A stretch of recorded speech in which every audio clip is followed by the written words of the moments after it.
Pirate.com. Fresh 100%. 100% pirate. Le warm-up vous est présenté par... Vous voulez vendre ou acheter une propriété avec l'équipe de Frédéric Masson, courtier Remax? Fred est disponible sur les deux rives de la grande région de Québec. Un pirate d'expérience au service des pirates. Depuis 2005, Fred, c'est 4000 familles servies avec succès. Avez-vous les moyens de vous tromper? FrédéricMasson.com. Le warm-up avec Jeff Fillion. Let's go. 1h45 de warm-up à jaser de toutes sortes de choses, mon ami Jerry. C'est incroyable. Avec Mr. White aussi, d'ailleurs. Plein de sujets. Beaucoup de sujets. Et Mr. White m'a dit, je sais quel sujet je vais donner au cheap. Donc, tiens pour vous autres, cadeau de Mr. White. Trump, il est saucé, là. Ah, il est saucé. T'sais, le tweet d'hier, c'est un peu saucé. Et ma blonde lit ça matin, elle dit, c'est quoi l'histoire du hockey? J'ai dit, l'histoire du hockey, c'est un running. Là. Le monde prête ça au mot. Je pense pas qu'ils pensent ça pour vrai. Mais non, ils pensent pas ça pour vrai. Là. Arrêtez, là, Chris. Ils vont voler la Coupe Stanley. Le reste, l'histoire du pont, tu lis ça hier, tu te dis, c'est un peu too much, là. Slack d'une poulie, un peu. On dirait que Trump, il est comme pressé. Ouais. Il est comme pressé, bon. tu sais. Ben, c'est vers là que je m'en vais. Tu lis ça au début, tu dis, tabarnak, il est complètement... Il est plus là pantoute, c'est quoi qui se passe? Là, tu relis, puis tu te dis, OK, là, non, c'est ça, j'ai pas d'autres termes. C'est saucé, pas à peu près, là. Oh, ouais.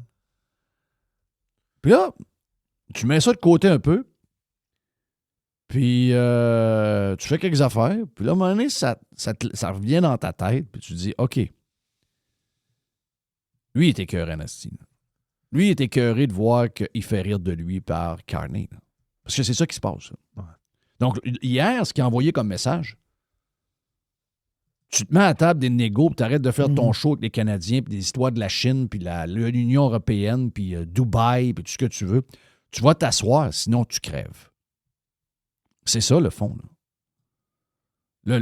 Si Carney n'a pas pogné le message, mais c'est sûr que pour les anti-Trump, ceux qui ont le Trump Derangement Syndrome, tu vois un message de même, ça nourrit la bête. T'sais, là, ils vont dire, un des pires que le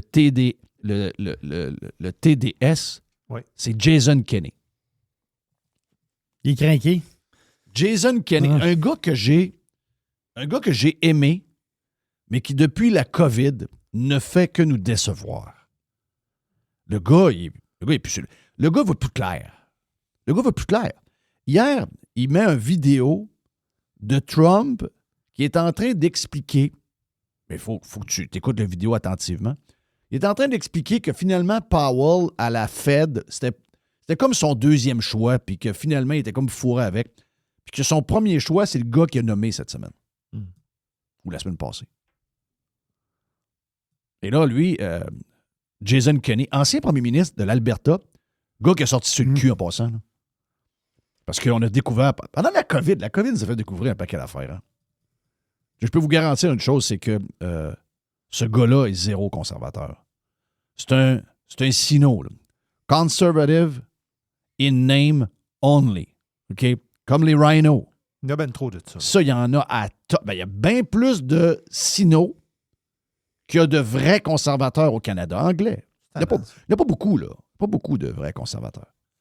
Pas beaucoup. Les Canadiennes, c'est des socialistes. OK? On va se le dire, là. Les Canadiennes, des Québécois, c'est des fucking socialistes. Donc, même si vous font croire qu'ils sont conservateurs, ils ne sont pas toutes. En tout cas, pas beaucoup le sont, pour vrai. Puis là, Kenney, lui, il dit, il est en train de déjà passer en dessous de l'autobus son nouveau qu'il a nommé. Le gars, Chris, il est plus anglais que moi, là. Il est plus anglophone que moi, là. Et là, moi, j'ai écrit, man, lâche ton TDS. Si le gars est en train de parler de Powell, il ne parle pas du nouveau. Il est en train de parler de Powell. Et là, je regarde les commentaires après. Tout le monde dit la même chose. Voyons, Jason, wake up. Il parle pas du gars que tu penses. Mais quand tu es défocusé et que tu deviens comme débile avec une histoire, tu vois plus clair. Là. Donc, en ce moment, c'est ce qui se passe. Je pense que c'est une provocation de Trump et c'est un message envoyé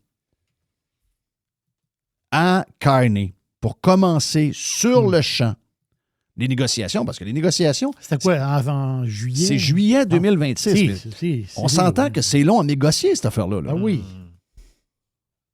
Donc, le pont-là est nécessaire. Est-ce que c'est un peu extrême? Oh oui, ça l'est. Mais quand tu fais affaire avec un pays voyou et pas safe comme le Canada, de temps en temps, tu dois utiliser des méthodes qui sont crissement hors normes. Ça l'est dans ce tweet-là. Tout ce qui est écrit là, c'est quasiment radical. Là. Qu'est-ce qu'on va barrer le pont, on va barrer les trucks qui rentrent. Je veux dire, oui, ça frappe. Là. C'est un peu beaucoup, là. Là, tu dis, attends un peu. Ouais, je sais que Trump il est spectaculaire, puis il veut s'amuser, puis il fait un chant. Tu sais, c'est The Apprentice en politique, des fois. Là. Il y a un show de TV. Il y a un côté spectacle. Là. Mais là, tu dis, OK, mais il y a un côté show, mais il doit y avoir de quoi. Il y a de quoi là-dedans qui se passe. Là. Et moi, je pense que Trump sait parce que là, qu'est-ce qu'il parle là-dedans? Tout se rend en haut. Là. Tout se rend en haut. Tout. Un qui nous fait énormément de mal, qui risque, si un jour ça finit en queue de poisson, puis que finalement on est tous plus pauvres qu'on ne l'a jamais été, on va pouvoir mettre le visage de Mark Carney sur notre frigidaire. Mais n'oubliez jamais la photo de Doug Ford. Ah, ça c'est sûr. Le gros Chris de salaud avec sa pub puis ses histoires de boissons. Tu sais, nous autres, on l'a fait. Mais ça a été fait à la sauce québécoise, un peu en hypocrite. L'autre a fait un show. Avec des vidéos. Il a fait son... Puis en plus, il le fait en anglais, tandis que François Legault n'est pas capable de parler en anglais. Donc, il le fait en anglais, puis il regarde la caméra, puis tu fuck les bouteilles, puis là, glou. Et là, en plus, il s'en va à CNN, il s'en va à MSNBC, ils s'en vont confronter le président des États-Unis d'Amérique alors que c'est un fucking governor, c'est un fucking premier ministre d'une province qui n'a aucun pouvoir. Ben, dans le tweet, je suis pas certain que le pont, il relie le Manitoba avec les États ou le Québec avec... je suis pas certain qu'on a ce tweet-là. Là. Le fait que c'est Windsor, Je comprends. il y a Carney dans le cul, puis il y a Ford dans le cul. Donc, puis en plus, les gars se font... Les gars utilisent Trump pour se faire une genre de carrière. Ils commencent à en avoir plein de cul, là. Il y a des rumeurs qui... Ça, c'est des rumeurs. Il y a des rumeurs qui courent que Ford et Carney, il y aurait eu des discussions pour que Carney fasse une élection le plus vite possible au printemps. Puis que Ford, il pourrait l'aider par en arrière. C'est des rumeurs. C'est sûr que Ford va l'aider. Non, Ford, c'est un enfant de chienne. Ford mettrait son équipe Ben oui, c'est sûr. en arrière des libéraux fédéraux. Ben, tu parles d'un enfant de chienne. C'est des rumeurs qui courent. Toute l'histoire de on fait juste attaquer, puis on fait des histoires avec la Chine, puis que là, on dit... Ils ont quand même dit 2 fois que la Chine est plus safe que les États-Unis. Là. C'est des... Ah oui, Tu vas pas dire des affaires de même, là. Tu vas le chatouiller, puis après ça, tu es tout surpris qu'il réagisse. Tu sais. Ben oui. Ça me donné, va y parler, là. C'est sûr qu'à un moment donné, à force de poker le bear va te donner un esti de coup de patte d'en face. Là. Poke the bear, le bear va se virer de bord, mané. C'est pas qu'on a Il va Trump. t'en donner une tabarnak. Donc, oui, il y a du spectacle. Oui, c'est saucé. Oui, tu lis ça, puis tu dis, ouais, faut faire attention de ne pas trop en sortir de même parce que ça vient un peu too much. Puis des fois, on dirait même qu'il y en a, tu sais, moi, j'ai hâte que Trump passe à l'action pour vrai. Là. J'ai hâte que ça aille au-delà. Parce que là, pour l'instant, c'est juste du gros talk. Il y a beaucoup de brou, pas de savon. Donc, c'est des tweets, C'est des interventions C'est ça. devant un journaliste, c'est des liners qui sont lancés. Puis 2 jours après, Trump il va dire « Ah, les Canadiens, j'aime bien les Canadiens. » Ouais, c'est ça. Bon monde, ça. Non, à un moment donné, là, C'est- fesse dans le dash pour vrai. Aïe, aïe, aïe. J'ai hâte qu'il arrête de parler. Là. J'ai hâte qu'il arrête de faire des tweets, là, parce que là, ça commence à devenir redondant. Tu sais. Puis là, ben, c'est tellement. C'est un peu l'histoire des petits cochons avec le loup. Ouais. À un moment donné, le loup va arriver, tu t'en rends pas compte. Là. Ah oui, il va Parce se que là, coucher il y a- sa il y a- maison, la maison va disparaître. Là. Tu sais, il y a. Tu sais, à un moment donné, il faut qu'il se passe quelque chose. Moi, je pense. Comme Canadien, là, je suis prêt à ce que Trump nous dise Carlison. Là. Parce qu'il se fait niaiser par nos politiciens. Nos politiciens ne prennent pas ça au sérieux. On n'a rien réglé entre nous autres, entre les provinces en passant depuis 1 an. On n'a pas montré aucun signe qu'on avait une priorité de régler ce partenariat-là avec notre plus gros acheteur de stock et de loin. Donc, on n'est pas des gens qui sont sérieux. On n'est pas des gens qui sont fiables. Si on parle de fiabilité, on n'est pas fiable, zéro. Puis c'est des gens qui sont prêts, parce que je pense que c'est Harper, la semaine passée, dans son speech, qui a dit « Moi, si j'étais premier ministre, je ferais des tarifs sur tout ce qui rentre des États-Unis. Oh, et all-in. » OK? Donc, lui, c'est ce qui... Harper vous a dit ça. Ça veut dire quoi, ça? La salade est 25 % plus chère. Là. Votre iPhone est 25 % plus cher. Parce qu'eux autres, c'est même pas les affaires qui sont dans l'entente de libre-échange. C'est sur tout. Lui, les autres, comme ils ont fait la dernière fois, là, les hosties dangereux. Là. Ben moi, tant qu'à moi, moi, je suis prêt à vivre les conséquences de notre... D'abord, de plein d'affaires, le fait qu'on est des hosties bizarres, on n'est pas sérieux, on n'est pas fiable, on est dangereux comme partenaire parce qu'on s'occupe de rien, tout est tout croche. Ben, moi, je pense qu'on est dû pour un bon coup de poing d'en face. Mais les tweets là, de Trump, je t'écœuré. Je trouve que faut aller au next step. Faut aller... C'est beau les menaces, c'est beau les histoires. Je ne sais pas si c'est une patente de pont ou n'importe quoi. Mais là, il faut qu'il se passe quelque chose. On ne peut pas durer de même encore. Parce que là, ils sont tous en train de se faire du capital politique sur le dos de Trump. Toute la gang. Toute la gang. Faut que ça finisse. C'est beau les tweets, là. Ça fait réfléchir. C'est spectaculaire. Mais là, à un moment donné, il faut qu'il se passe quelque chose. Tu veux le barrer, le pont? Il n'est pas ouvert encore, c'est ça? Il n'est pas ouvert encore, non. Ben, regarde, dis-les, ils sont pas ouverts. Il va ouvrir cette année. Pardon. Dis-les pas, je menace de ne pas l'ouvrir. Non. Le pont ne sera pas ouvert tant qu'on n'aura pas une entente globale. Puis si ça finit par le 51e État, ça finira par le 51e État. Mais tant qu'on n'aura pas quelque chose de réglé, ce pont-là reste fermé. Moi, je serais plus radical que lui, là. Moi, je serais plus radical que lui. Puis en passant, là, le gros tas en Ontario, si tu le fermes pas, moi, le faire fermer. Moi, il m'a fait 2-3 calls. GM, allô? Là-bas, Oshawa, tu le fermes au complet. M'a donné une couple de milliards. Viens t'ouvrir dans le Michigan. Hey. On va te casser. On va te casser, mon asti. Ah, c'est sûr. Ah, faut que ça finisse, là. Tu sais, faut que... Comme tu dis, eux autres, lui, il a eu sa majorité avec ça, là. Le gros, là. Oui. El Gros. Puis Carney, il haït pas ça. Non. Si tu le règles, ça, tu le règles, là, puis c'est clair, tout est réglé, là. Mais ça, ils n'ont plus rien, les autres, là. Ils n'ont plus rien à dire. Là, il faut qu'ils gouvernent. Oui. En ce moment, ils peuvent tout mettre sur le tas puis dire « Ah ouais, mais là, l'opinion publique aussi va l'opinion publique, c'est réglé. Tu dis c'est réglé.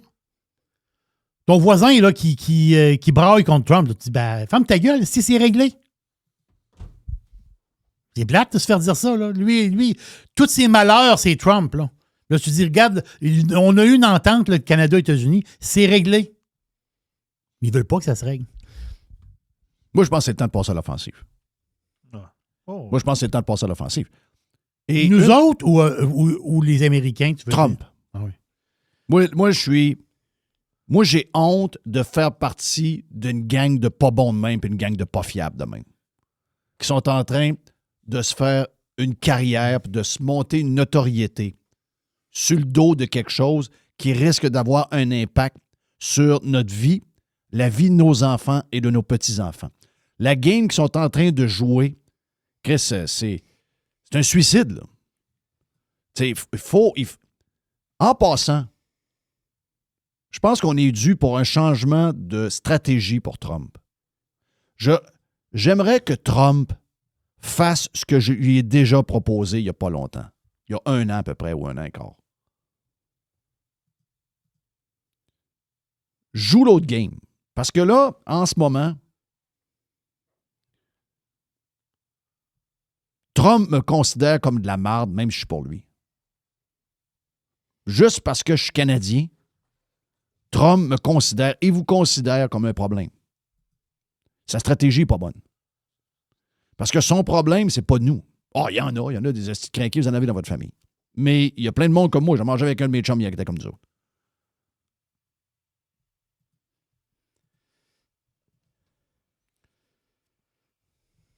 Trump, il faut que le combat il soit contre l'élite. Trump doit prendre ses clics et ses claques puis venir faire un show au Centre Vidéotron. Le lendemain, il est au Centre Bell. Puis le surlendemain, il est à Toronto. Puis la semaine d'après, il s'en va en Alberta puis il va à Vancouver. Là, il scrape tout à grandeur. Il scrape tout à ballon. Est-ce qu'il y a des invités spéciaux? Kid Rock. On peut avoir Kid Rock, on peut avoir Bud Bunny. Je parlais de... Bad Bunny. Il y a Bugs Bunny aussi. Bugs Bunny. Ah, tu l'appelais Bugs. Non, je parlais de personnalités conservatrices d'ici. Il n'y aura pas. Il n'y aura pas. Hein.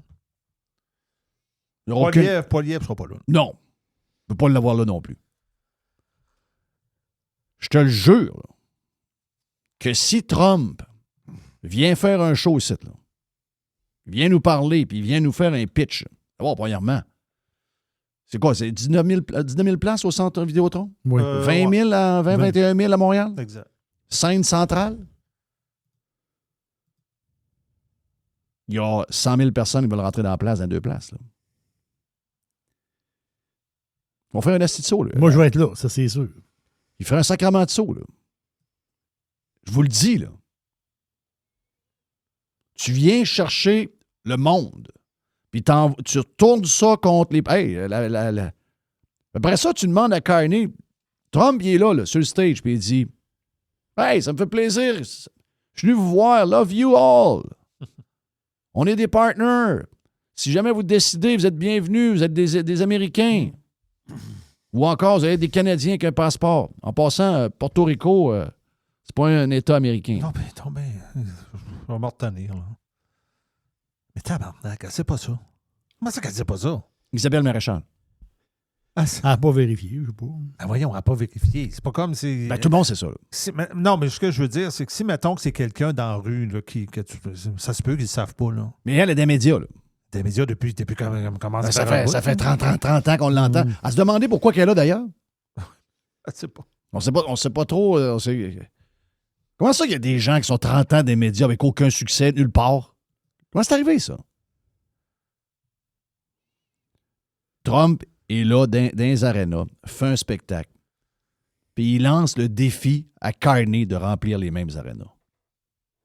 OK. Il n'y aura pas 2000. Ah non. Peut-être à Toronto. Carney, ça vient ici. Bon, peut-être une gang de vieux qui vont y aller. Là. Une gang de vieux bloquistes qui vont y aller. Faut qu'il donne des hot dogs. Ça va être des hot dogs ou des seringues. Ça va être des bloquistes. Si vous allez voir Carney, on vous donne une shot gratis. Parce que ça a rendu payant, les shots. Ça dépend à quoi, non? N'importe quel shot? Ben, je pense que les shots COVID sont rendus payants. Ah, je sais pas. pense que c'est plus gratis, ça. C'est gratuit pour les vieux. Les vieux. Ah, c'est OK. Ils sont safe. Mais changerait la stratégie. Comprenez-vous? Ouais. Changerait la stratégie. Je viendrais faire un tour, ça. Je viendrais mettre une pression autrement, via le monde d'ici, sur les politicos. Changer le mood des tweets. Moi, les tweets, je commence à trouver ça redondant un peu. Je commence à trouver que ça manque. C'est prévisible. Ouais, puis Ça commence à être prévisible. Tu sais, au début, ça avait un genre de boum. Là, il y en a tellement sur le sujet qu'on finit par faire OK, un autre tweet. Non. Viens ici. Il va y avoir 100 000 personnes qui vont vouloir rentrer dans la bâtisse pour 20 000 places. Je te jure. Tu fais l'autre arena le lendemain. Et calme. Tu fais Toronto 3 jours après. Tu t'en vas à Washington, tu reviens. Anyway, il part à 5 heures en avion, il atterrit, il se rentre dans le building, il part après, là, on s'entend? Ils s'en vont. Ils s'en vont à Dubaï ou à n'importe où, à tout bout de champ, venir ici. Tu fais une patente de même. Puis là, ben, tu vas voir comment les politiciens québécois, c'est des bons... Ils sont minuscules, tu sais. Ils vont se sentir gros de même. Ils vont se sentir gros de même. Moi, là, ce serait incroyable l'impact de ça. Et puis imaginez-vous toute la couverture. Il n'y a pas le droit de venir ici. Ça serait fou, là. Mais ça changerait. Tu sais, parce que nous autres, on est comme... Il y a beaucoup de monde comme nous autres, là. Il y a beaucoup de monde, là. Plus de monde que vous pensez. En nombre réel, vous allez voir, c'est probablement une couple de millions de personnes, là. C'est ça. Donc, comme pendant la COVID, ils font semblant qu'on n'existe pas, puis ils font semblant qu'on est tous unis sur ce sujet-là, mais on ne l'est pas pantoute. Parce que nous autres, ce qu'on veut, peu importe comment, c'est quoi les détails de comment ça va finir, on veut être plus riche demain qu'on l'est aujourd'hui. On veut avoir un meilleur deal. On veut que, comme consommateur, qu'on gagne. On veut nos emplois. On veut que nos PME soient capables d'exporter. On veut le moins de tarifs possible pour tout le monde. On veut que les gars du bois, on veut que les gars de l'aluminium, on veut que les gars de l'acier, les filles, on veut que les gens de transport, on veut que tout le monde fasse de l'argent.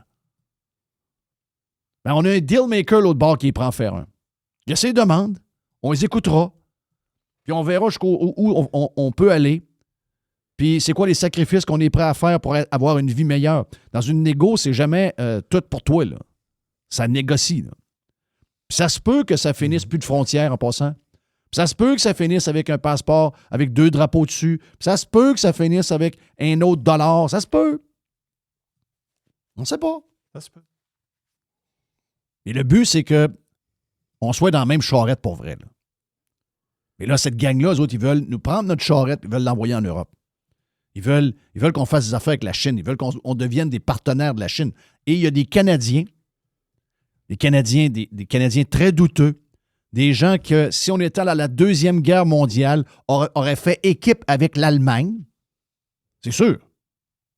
Ils auraient d'équipe avec l'Allemagne. Les astis de traite, de même, il y en a plein, là. On les découvre dans les patentes de même. On les découvre pendant la COVID. On les découvre dans l'histoire avec Trump. On les découvre, là. Ils sont nombreux, il faut le dire. Ils sont nombreux. Mais vous n'êtes pas dans la mauvaise gang, vous êtes dans la bonne gang. Si Trump s'en vient in town, s'il s'en vient à Montréal, s'il s'en vient à Québec, s'il fait Toronto, s'il fait Calgary, s'il fait Vancouver, puis il fait ça sur une période de 2 semaines, il remplit toutes les arénas, puis il nous dit ce qu'il veut de nous autres, puis qu'il nous fait des mamours. On va te dire de quoi? Carney est fourré. Fourré complètement. Poilievre est fourré. Doug Ford est fourré. Les politiciens québécois sont tous fourrés parce qu'ils ont toute l'air à des minus. Donc, moi, je pense que c'est le temps de changer de stratégie. C'est le temps de passer à l'action. Fuck les tweets, fuck les messages, fuck les menaces. Ah ouais, m'a dit comme mon chum hier. Le gaz dans le tank. On y va.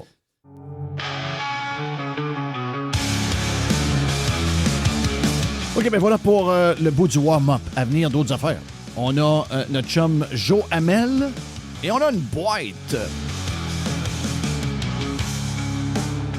Le warm-up vous a été présenté par... Vous voulez vendre ou acheter une propriété avec l'équipe de Frédéric Masson, courtier Remax? Fred est disponible sur les 2 rives de la grande région de Québec. Un pirate d'expérience au service des pirates. Depuis 2005, Fred, c'est 4000 familles servies avec succès. Avez-vous les moyens de vous tromper? FrédéricMasson.com. RadioPirate.com. Radio Pirate. It's exactly what they need. RadioPirate.com.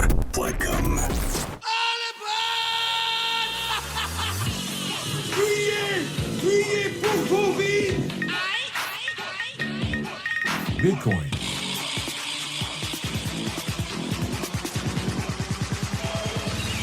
Drill, baby, drill, right? Drill, baby. Notre chum Joe a passé des belles vacances. Il y en a qui vont dans le sud, il y en a qui vont à Cuba. Mais, On pas sûr Joe, d'en revenir. Non, les autres sont pas sûrs d'en revenir, pas tout. Mais t'as fait une méchante ride. J'ai vu. Je sais qu'il y en a qui sont dans le Grand Nord. Je sais que le gars qui a ton restaurant, Jerry, Vincent Chantigny, fait ce genre de périple-là. Mais je regardais ta ride que tu as faite sur 10 jours. Combien de kilomètres à peu près? 2530 exactement. Là, donc, ça veut dire à peu près 250 km par jour. Ouais. Je dirais c'est entre 150 et 400 qu'on faisait par jour, dépendamment des étapes. C'est un 4,5 à 6 heures et plus de motoneige par jour. C'était une bonne... et à tous les jours, là, donc c'était soutenu. Donc, une bonne ride, content d'avoir fait. Donc, après avoir traîné mes boxers sales là, dans ma valise pendant 10 jours sur la motoneige, je peux qualifier de motoneigiste officiellement. Là. Ouais. Ça, c'était des gens avec ton père, des amis à ton père? Ouais, mon père, c'est un gros rouleux là, depuis facilement 30 ans. Mon père a fait des raids là, à l'époque, Challenge Canada. Il était dans Ricana, je pense. Fait que c'est les gars de motoneige qui ont toujours fait ça. C'est un gars de sentier. C'est pas un gars de motoneige hors route, hors piste. C'est surtout des gars de sentier qui ont fait beaucoup de grosses rides. Là-dedans, il y a des gars qui ont fait de la course à l'époque, des cross-country, etc. Mm-hmm. Mais ça fait partie, tu sais, c'est des gars qui font de la motoneige depuis 30-40 ans. Il y a 3 gars, ça fait, je pense, 40 ans qu'ils font de la motoneige ensemble. Donc, tu sais, c'est vraiment un peu comme des gangs de, tu sais, je pense que c'est de golf. Qui fait de la moto. Les gars de moto, c'est un peu ça aussi. Là. Ou les chums de golf, là, les patents. C'est des chums de par leur activité, puis je sais pas si se côtoient à part ça, mais ça, c'est des chums, mais généralement, l'activité qu'ils font, c'est une grosse ride qu'ils font chaque année, dépendamment, à chaque année, un endroit différent du Québec. Ils sont allés même dans le nord, le nord des États-Unis. Je pense que c'est. Mais c'est un peu la conclusion de mon voyage. Puis tout le monde connaît un peu l'industrie. Tu sais, la motoneige, c'est un produit purement québécois. La machine elle-même, bon, ça a été inventé ici. Mais l'industrie de la motoneige, c'est vraiment. Le Québec, c'est vraiment unique au monde. Il n'y a pas un autre endroit où tu as autant de sentiers puis de. Je te dirais, d'accommodation pour faire ce genre d'expédition-là. Il y a des sentiers au Vermont, il y en a un peu au New Hampshire aussi.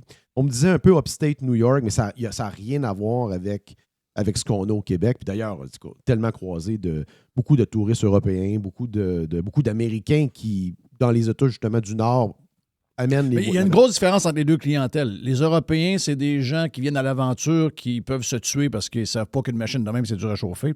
Les Américains qui viennent, c'est des maniaques de motoneige. Ils connaissent ça. Là. C'est tous des gars qui en font depuis des années, la plupart. Là, les gars arrivent avec des trailers, tout ça. Donc, effectivement, puis c'est drôle parce que, étant donné le contexte de tension politique avec les États-Unis, ces gars-là, c'est exactement les mêmes gars. C'est le même type de gars qu'il y avait dans notre expédition. C'était des entrepreneurs, des gars d'excavation, des agriculteurs. Donc, je dis souvent qu'on est nord-américain, ben les gens de Upstate New York, du Minnesota, c'est cette classe de gens-là, c'est très similaire aux Québécois, puis même aux Canadiens anglais. Là. Donc, c'est souvent un rapprochement. C'est un drôle. Puis, c'est drôle, je parle souvent à ces gars-là dans les relais, dans les hôtels, au souper. Il n'y a jamais personne là, qui m'a parlé de Trump ou du 51e État. Là. C'est totalement absent du discours là, du small talk. Est-ce que tu peux dire la même chose sans nécessairement décrier les amis de ton père? Est-ce que, à l'inverse, parce que je n'ai parlé un peu, ça m'avait marqué un peu, puis ça, on le voit par les gens proches de nous, de chacun d'entre nous. Beaucoup de monde comme nous, mais qui votent Carney et qui veulent. Donc, des gens avec une vision conservatrice. Le gouvernement le tombe ses nerfs. Trop de règles, trop de taxes. En fait, notre discours. Et arrive à la fin, vote elbows up. Oui, je te dirais que c'est un sondage quand même pas pire. Là. Tu parles à tout le monde là, pendant 2 semaines, puis pendant 10 jours, excuse, puis sans aller dans les détails, notre perception qu'on a, nous, comme insider, parce qu'on suit ça tous les jours, est vraiment biaisée là, par, on connaît les détails en général, mais quand tu es vraiment embedded dans le vrai monde, entre guillemets, tu vois c'est quoi le narratif politique dominant, puis actuellement, c'est une domination. Prenons juste, par exemple, le fédéral, puis sans parler du provincial, là, c'est vraiment une domination totale de l'option Carney. Là. Il n'y a même pas d'autres options envisageables. Puis même pour des gens qui sont probablement plus à droite, qui ont une vision, comme tu dis, conservatrice, c'est des entrepreneurs en général, tout ça. Mm-hmm. Mais il n'y a aucune option. Donc, le narratif dominant, c'est vraiment celui-là. Et ça semble difficile à changer. Donc, je ne sais pas comment. Mais je pense que ça va durer encore longtemps. C'est assez surprenant, honnêtement. Je ne pensais pas que c'était aussi fort que ça. Là. Ouais. C'est un peu décourageant, ça. Mais effectivement, je pense qu'il faut abdiquer. Ça ne changera pas. Puis s'il y a une élection demain matin, je pense que ça va être... Il y en a qui voient les sondages, on va pas en parler, là, les sondages qui nous montrent que, surtout depuis l'histoire de la Chine, puis où est-ce que Trump a embarqué dans cette histoire-là, on dirait qu'il y a une coche de plus. Poilievre ne peut rien faire. On parlera de Poilievre et on parlera du Parti conservateur du Québec tantôt face justement à toute cette nouvelle... Je dirais c'est un nouvel ère, là, carrément.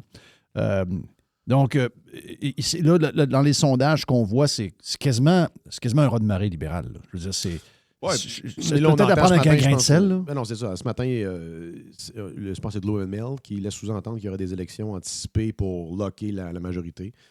Et c'est probablement ça que tu as vu les derniers sondages. C'est un raz-de-marée libéral. Là. Donc, d'ailleurs, qui va probablement mener à la quasi-extinction du bloc. Donc, il n'y a plus vraiment de rationalité là-dedans. C'est vraiment un mouvement qui est très émotif, qui est difficile à expliquer, parce que dès que moi, j'évite le sujet. Là, quand on n'est pas dans des entre-chums dans lesquels on peut se brasser un peu, moi, je n'essaie pas de parler de ça, à moins qu'on m'interpelle directement, puis je suis arrivé une fois ou deux.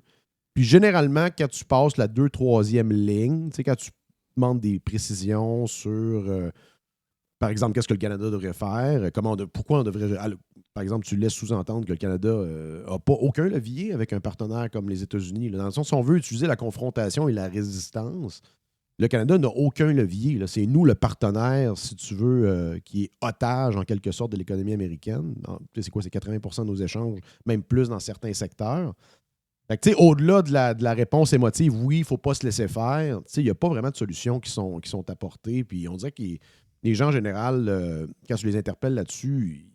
souvent, ils ne croient même pas. Souvent, ils ne croient pas même les chiffres.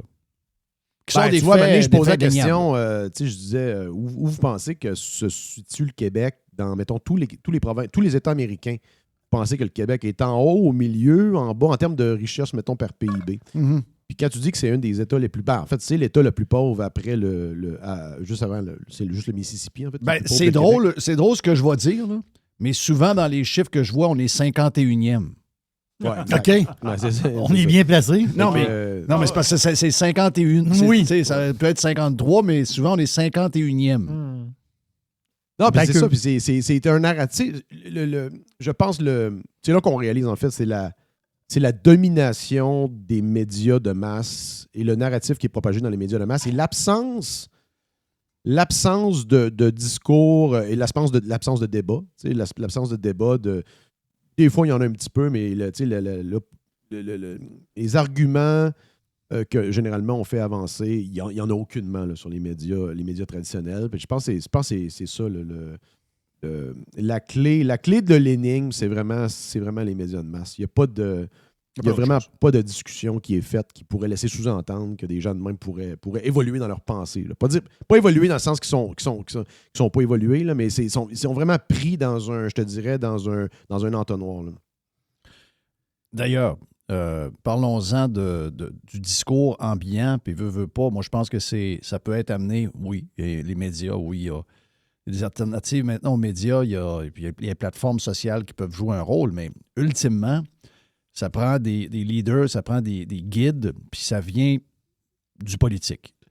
Moi, je suis un petit peu découragé du manque de courage, parce que commençons par le fédéral. Poilievre a fait un super de bon discours. OK? Très bon discours. Sauf que, je vais avoir l'air de quelqu'un qui cite Dimitri Soudard, c'est pas mon intention, là, mais il dit il n'a pas parlé de l'éléphant dans la pièce dans le discours. C'est-à-dire qu'il ne veut pas adresser ce qui se passe avec les États-Unis. Super de bon discours. Mais le sujet numéro 1, les autres sujets existent, mais le sujet des sujets qui risque de définir ce que sera notre économie et notre relation avec notre plus grand partenaire si je me fie à l'entente de libre-échange, ça fait 40 ans. Donc, il est possible que ce soit sur une période de 10 ans, 20 ans, 30 ans, dépendamment qui sera là par après puis comment ça va virer par après. Mais il y a des chances que ce soit pour du moyen et long terme. Donc, ça veut dire quoi? Ça veut dire que, je comprends pour plusieurs personnes qui sont déjà sécurisées, c'est peut-être pas un changement, mais pour nos plus jeunes, pour nos enfants et les enfants de nos enfants, ça va confirmer ce qu'on dit depuis un bout, c'est-à-dire qu'ils vont avoir une vie où ils devront faire des sacrifices. Puis Harper, dans son histoire, là, que lui, quelques jours par après, c'était comme le genre de couronnement de la carrière politique de Harper. Harper le dit carrément dans son discours. Il a dit il faut pour sauver notre souveraineté puis sauver notre drapeau, on l'avait déjà entendu dire ça, mais il l'a reconfirmé. Il faut qu'on soit prêt à s'appauvrir. C'est ça qu'il a dit de manière assez claire. Moi, ça, j'accepte pas ça. Je ne suis pas capable d'accepter ça. C'est contre nature pour moi. Ça ne fonctionne pas. Puis surtout qu'on est condamné, on est la même gang, on est le même, un peu c'est le même territoire. Il y a juste une patente politique qui nous sépare, mais dans le fond, tu les as rencontrés, tu les as vus. À chaque fois qu'on les rencontre, on est avec eux autres, on voit comment on est proches. Est-ce que tu penses que c'est une bonne manière de faire ce que les conservateurs fédéraux font actuellement? Puis on peut en parler pour Éric Duhaime plus tard. De complètement, d'abord, en me disant rien, ça veut dire qu'il est derrière Carney quasiment dans la manière de faire. Et de faire comme si le sujet n'existe pas. Puis je peux comprendre que si, mettons, il va avec des choses qui peuvent choquer quelques Canadiens qui sont conservateurs, ça peut avoir des répercussions. Mais ce silence-là, moi, excuse-moi, là, Joe, c'est quelque chose que je peux leur en vouloir pour les 20, 30 prochaines années. Les conservateurs, j'ai l'impression que c'est des poules mouillées, je vais le faire. Ça semble avoir été la stratégie là, de complètement être muet là, sur le sujet. Là. Il semble utiliser des faiblesses de Carney, les chiffres économiques, les chiffres d'emploi. Il reprend des lignes à chaque jour sur ça, mais ça, c'est... malgré que c'est factuel, c'est la réalité, ça ne change absolument rien dans les intentions de vote à l'heure actuelle, même au contraire. Le narratif dominant continue d'être l'éléphant dans la pièce. Là. C'est l'histoire justement de la tension avec les États-Unis. Et, je suis d'accord en partie avec toi sur le fait que, et surtout Jerry, là, j'ai écouté un peu. D'ailleurs, j'avais un Bluetooth là, on avait un système de communication entre les casques. C'est une domination de BRP en passant, là, l'industrie. Là, dans motoneige, je pense pas qu'il y a une industrie qui est aussi dominée par un joueur que BRP. Là, tant les motoneiges que le système de communication. Là. Puis, bref, long story short, tu peux écouter des podcasts puis de la musique, puis de temps en temps, tu parles, ça coupe. Je pense qu'il y a ça dans les motos aussi. Bref, j'écoutais Jerry, la position de Jerry également, de dire, regarde, vas-y, fous la fuera, t'as rien à perdre. Là, l'espèce de milieu à l'heure actuelle de ne pas en parler puis de tenter de profiter des faiblesses de Carney, je pense que ça va nulle part, là, cette affaire-là. Ils vont juste mourir avec 1000 paper cuts, là, tranquillement, pas vite. Les intentions de vote s'effritent. Mais c'est ça. L'option, c'est quoi? Moi, j'aime bien l'idée de faire de l'éducation. Il faut ramener les faits. C'est-à-dire, oui, on est une économie intégrée avec l'économie américaine. On ne peut pas... l'idée qu'on va... je pense qu'il faut qu'ils démolissent le mythe de la diversification des exportations. OK, oui, c'est correct d'avoir des nouveaux partenaires, mais le bois ne va pas être envoyé au Laos, puis à Singapour, puis à Paris. Là. Donc ça, c'est une réalité économique. J'écoutais votre exemple avec la compagnie en Beauce. Il y a plein d'exemples comme ça que si c'est pas possible... Pourquoi ces exportations-là sont possibles? Parce que tu peux les faire soit en train, soit en camion. Donc, il y a une réalité géographique de la proximité avec les États-Unis. Et ça fait pas partie... C'est complètement oublié de la discussion. Là. C'est un peu ça qui est spécial, c'est que le narratif dominant actuel est complètement déconnecté de la réalité. Et je t'écoutais, tu disais, on dirait qu'il manque de sagesse. Et des fois, tu débats avec ces gens-là, puis tu as l'impression de parler à des enfants. Là. Des fois, il faut que tu ramènes la discussion. On dit un instant, là, voici la réalité. Je comprends que vous êtes offusqué, vous n'aimez pas Trump, vous aimez l'autre qui prend la défense du drapeau canadien, mais dans les faits, on est intégré avec l'économie américaine et ça ne va pas changer. En fait, ça peut juste nous appauvrir si on décide d'aller à l'inverse de la réalité. Là. Donc, ça, c'est vraiment impressionnant. Mais ça, c'est basic. Là. Mais Joe, ça, c'est basic à comprendre. Là. Je veux dire, la majorité des gens que moi, je connais qui ne veulent pas l'entendre, juste ça, sont pas capables soit de l'admettre ou d'aller même jusque-là. Donc, on a de l'ouvrage. Ça. Mais pourquoi à un moment donné, on réfléchit à des affaires, des manières de faire, puis des fois... Tu as un discours positif sur ce sujet-là, justement, quand tu viens de parler. On sait que les Québécois, beaucoup, les Canadiens sûrement, sont fiers de... Tu sais, nous autres, mettons, tu dis, tel stade là, aux États-Unis, là, c'est des poutrelles, c'est des affaires qui sont faites au Québec. C'est béton préfabriqué du lac. Voilà, le Yankee Stadium. On donne des exemples de même. Mettons, tu dis, les turbines d'avion, là, c'est tel avion, tel modèle, là, ça, c'est fabriqué à Montréal. Après ça, mettons, tel... Mais, je veux dire, par rapport à Poilievre, pourquoi il ne prend pas la balle au bon? OK? Pour dire, oui, on a une économie intégrée et tout ça. Puis regardez les succès canadiens qu'on a aux États-Unis. Et là, tu bâtis une espèce de discours positif du commerce qu'on fait avec les États-Unis. Tu mets du positif là-dedans. Tu dis, regarde, le Canada rayonne aux États-Unis dans tel domaine, dans telle chose, dans telle affaire. Puis au Québec, pour la même chose. Donc, ça amène une autre vision. Tu vas dire, dans la tête du domien canadien et québécois, ça amène une vision, oui, c'est vrai. Tu sais, on soit nous autres se péter un peu, péter de la broue puis dire qu'on est bon. Mais oui, on est bon. Regardez, dans tel domaine et aux États-Unis, on est très bon là-dedans, très bon là-dedans. Mettre du positif dans patente. C'est-à-dire montrer que le Canada, on fait quelque chose de bien puis on est capable, au-delà de sortir des statistiques un peu, le monde dit « Ouais, mais là, on va faire affaire aux États-Unis. Ouais, mais on va trouver des nouveaux partenaires. » Tu fais ça d'une autre manière. Tu dis regardez, là, nous autres, on fabrique des moteurs d'avion, on fabrique telle patente. Mettons, dans pétrochimie, on a tel produit, on a telle chose. Je sais pas, dans potasse, on a ouvert quelque chose aux États-Unis. Mettre ça positif de la relation économique entre le Canada et le Québec. Moi, c'est ça que je trouve. Ça, c'est effectivement, là, tout le monde est d'accord avec ça, mais il y a quand même un anti-américanisme latent qui a comme explosé. Tu sais, tout ça, c'était déjà présent. Là. Il y a une espèce de supériorité, autant avec les Canadiens anglais que les Québécois, une espèce de supériorité morale sur les Américains, un peu comme des gens d'attardés. C'est des gens d'attardés que des guns au Texas. C'est arrêté. Le Texas, c'est le 5e pays au monde. Là. C'est la 5e économie au monde, là, je pense. Là. Donc, c'est complètement déconnecté de la réalité, encore une fois. Mais je pense que ce qui change la donne dans une dynamique comme celle-là, c'est toute l'espèce de dynamique de crise permanente qu'on vit à l'heure actuelle, qu'on a vécu aussi dans les dernières années avec la pandémie. C'est que dès que tu amènes un argument qui est contraire au narratif dominant, propagé et maintenu, défendu par les médias de masse, tu te fais accuser de défendre, par exemple, la position de Trump. Par exemple, là, actuellement, il y a le bon Carney puis il y a le méchant Trump.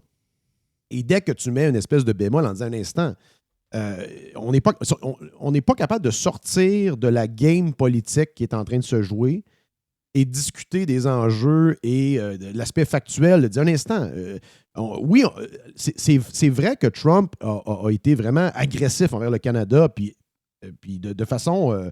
c'est non justifié. Là. Quand il dit qu'on vole les Américains, qu'on profite des Américains, c'est pas vrai. C'est des échanges qui sont consensuels, puis les Américains profitent de ça également. Là. Ben oui. Donc, ça, c'est factuel.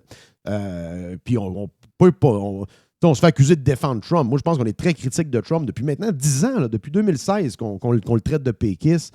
On est en désaccord avec la question des tarifs, en désaccord avec un paquet, tout l'aspect de l'espèce de nationalisme économique un peu à la CAQ péquiste, là, de fait subventionner des entreprises, de prendre des participations actives dans des entreprises. On est contre ça. Mais le fait de juste dire un instant, là, malgré le fait que, oui, il est antagoniste envers le Canada, le Canada est dans une position vraiment d'infériorité par rapport aux Américains. On n'a pas de levier.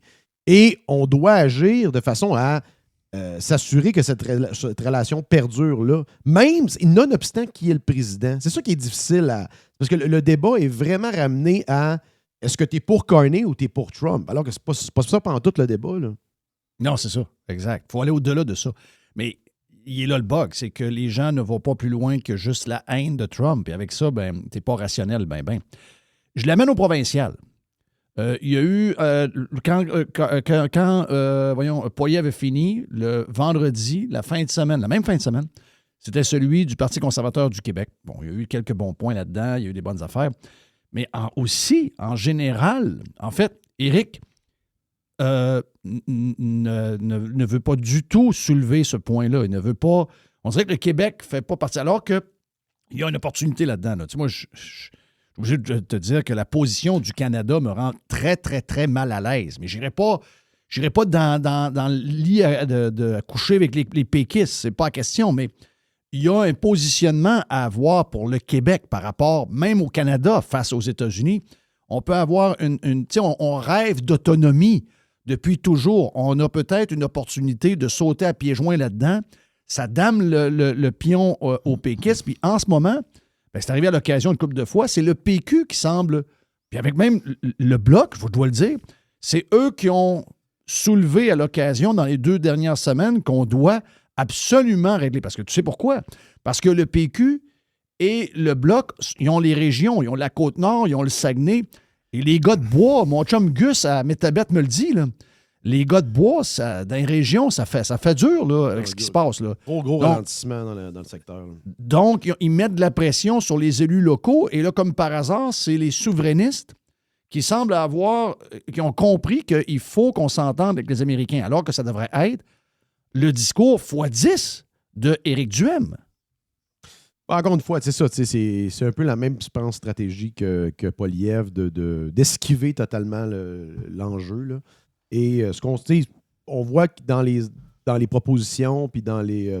La plupart très bonnes. Là, je pense que le PCQ doit doubler la mise sur ramener un gouvernement, une bonne gouvernance, couper dans le gras de façon massive.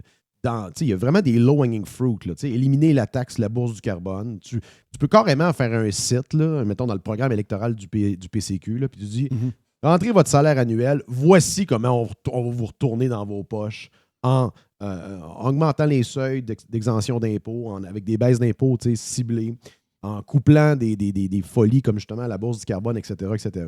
Fait que, une espèce de. Un peu comme le PLQ avait fait en 2003, un peu comme la CAQ avait fait aussi en 2018. C'est un discours comme ça qui avait fait gagner la CAQ, un discours de privatisation de certains secteurs aussi. À un moment donné, il va falloir se questionner sur les vaches sacrées, là. Comme la SAQ, comme le système de santé entièrement public. Ben, ça, en général, le discours il est très, très bon. Là. Je ne sais pas quelle sorte de position que toi, tu voudrais qu'il aille. J'ai de la misère à voir où il pourrait gagner là-dessus, sauf en étant peut-être plus clair que le Québec est directement connecté sur l'économie américaine. Le plus gros partenaire, je pense, c'est l'État de New York. Là, il y a ce bout-là. Il y a ce bout-là où il doit s'afficher pro-US et non pas pro-Trump. Il n'est pas obligé de faire ça. Mais il doit s'afficher pro-US en fonction de notre économie, en fonction de notre pouvoir d'achat actuel, en fonction de notre futur de nos... Tu sais, je comprends là, que tout est basé toujours sur les boomers pour les votes, etc., etc. Mais à un moment donné, il va falloir penser aux gens qui ont 30 ans, aux gens qui ont 18 ans, aux bébés qui s'en viennent. Tu sais, il faut aller au-delà du bonheur des boomers puis de leur insatisfaction ou de leurs émotions. Là, on est toujours concentré là-dessus. On ne veut pas faire peur. On ne veut pas faire peur aux journalistes non plus. On ne veut pas faire peur aux médias traditionnels. Tu sais, à un moment donné, il faut affirmer que si Éric Duhem est au pouvoir, une des choses qu'il veut, parce que Ford le fait, il ne fait pas dans le sens qu'on devrait le faire, mais Ford joue cette game-là à fond. Ben, nous autres, on attend quoi pour jouer cette game-là? Je pense que si tu es François Legault ou sa successeur ou peu importe qui va être là, eux autres, on connaît un peu leur game. Ils jouent un peu la game de Doug Ford. Mais il y a de la place pour l'autre game. Parce que là, actuellement, là, on semble... Je vais juste me concentrer sur le pourcentage de vote francophone. On est à 12. Tu sais, c'est pas fort, là. On n'est pas là plus haut que ça, là, à mon avis. Là, on est probablement plus... tu sais, le vrai sondage, je pense, c'est... Je suis d'accord avec tout ce que tu as dit. Là. En général... tu sais, c'est un peu différent. Tantôt, je te donnais les deux positions. Tu as être pro-Trump et pro-Carney, là, de façon imagée. Être entre les deux en étant... Tu sais, en faisant des nuances, on dirait que c'est très difficile à... C'est difficile à exécuter politiquement, disons. Ça peut se Mais faire. s'il y en a un qui a le talent de le faire, Éric Ouais, Duhem a le talent pour faire ça. Et en provoquant ça, c'est sûr que c'est un sujet qui provoque. Fait que tu t'invites dans les médias avec un sujet comme ça de façon détournée. Ça force les commentateurs à en parler. Et je pense que c'est ça qui manque actuellement. Il manque un peu de controverse sur le sujet. Là. C'est vraiment parce que tous les l'unanimité points... complètement débile. Tu as raison que tous les points qui ont été amenés sont tous des bons points. Mais il n'y a rien là-dedans qui va faire bouger l'aiguille. Non, effectivement. La seule chose, en fait, c'est la même chose avec les... Et c'est pour ça que les conservateurs fédéraux, à mon avis, sont un peu condamnés. C'est qu'il n'y a aucune division. Les conservateurs ne peuvent pas gagner sans division. Là. Ça prend un peloton qui se bataille en avant, ça prend du monde qui chute, puis il faut que tu passes en avant. Là. Donc, c'est ça la division électorale. Tant que le NPD ne remontera pas au Canada anglais, dans le Canada en général, je ne pense pas que les conservateurs peuvent gagner. Au Québec, c'est totalement différent pour les conservateurs parce que la remontée de la CAQ et marginalement du PLQ avec le nouveau chef, ça peut tout faire changer parce que si on reprend notre sondage, le vrai sondage des derniers mois, c'est l'élection d'Arthabasca. Si le CAQ et le PLQ avaient quelques points de plus, les conservateurs passaient. Donc ça, cette situation-là, ça peut se reproduire dans des dizaines de comtés additionnés aux comtés qui sont actuellement acquis, là, pratiquement acquis. On va prendre Chicoutimi. Chicoutimi, bon, ils ont mis un candidat un peu louche, là, on dirait qu'ils ont pris n'importe qui. Là. Et mettons que tu as un candidat pas pire, ben, quand on regarde les chiffres, probablement que la CAQ pourrait prendre des points à la candidate du PQ qui n'a pas l'air à passer tant que ça. Et la candidate du PCQ, Catherine, pourrait peut-être s'en aller et se faufiler. Donc, c'est Arthabasca 2, Chicoutimi, en ce moment, là. Dans les maths électorales, ceux qui ont le plus à gagner, c'est le PCQ. Ceux qui ont le plus à perdre, c'est le PQ. Parce qu'actuellement, tu as énormément de votes stationnés au PQ. Il y a beaucoup de boomers qui trouvent qu'ils parlent bien, mais il y a beaucoup de ces gens-là qui sont contre le référendum. Fait que là, la bombe à retardement, là, il y a beaucoup de vent de face qui s'en vient. Moi, je pense que le PQ a déjà plafonné. Là. Il a déjà commencé à baisser. La minute que le référendum vient dans l'actualité puis dans le débat politique pour vrai, là, parce que là, personne semble... Là, c'est fascinant. Là. Quand tu questionnes un peu les gens semblent pas au courant que PSPP veut tenir un référendum dans un premier mandat. Là. Ça ne semble pas faire partie du portrait actuellement. Là. Mais la minute que ça va être mis de l'avant, de façon par les débats, avant même la campagne électorale, ça ne va pas juste être dans les débats de la campagne électorale, ça va, inévitablement, ça va venir à l'ordre du jour. Là. Le chef du PLQ va être élu, la chef de la CAQ va être élu. Donc, éventuellement, ça va venir. D'ailleurs, Éric doit ramener ça constamment. J'ai beaucoup aimé ce que Frank avait dit. Il dit Éric doit devenir le leader du non. C'est le leader du pas de référendum. Il n'y a pas d'ambiguïté puis d'autonomisme. On n'en veut pas de référendum, point. Donc, ça, c'est une des questions. Mais pour revenir au PQ, il y a toute cette frange-là de gens qui ne veulent pas de référendum, de boomers un peu parqués qui peut quitter. Il y a toute une frange aussi, là, je ne sais pas si vous suivez un petit peu, là, regardez, il y a beaucoup de gens de plus de la frange QS, des souverainistes plus de gauche, qui n'aiment pas en tout le show de bas-côté puis de l'espèce de direction là, de la droite de surface à l'heure actuelle qu'on voit au PQ. Donc, peut-être une espèce de remontée peut-être de QS. Donc, le PQ perd des votes de partout, à gauche et à droite à l'heure actuelle. Là. Le double de Joe Hamel, qui est en feu. Plein de sujets, plein d'affaires. Donc, si vous en voulez plus, allez sur la version Prime de Radio Pirate. Allez vous abonner sur radiopirate.com. Vous pouvez écouter tous vos podcasts avec un petit cadenas débarré. Entre autres sur les applications que vous aimez, dont, entre autres, Spotify. Radiopirate.com. Jeff Fillion. Il y a une petite boîte. Il y a une petite boîte. Il y a une petite boîte. Boy, Jerry. Yes, sir. Hey, les Montréalais sont chanceux. Non, les Montréalais sont chanceux. Quelle chance vous avez. Vraiment. C'est le retour de l'enfant prodigue. Qui est l'enfant prodigue?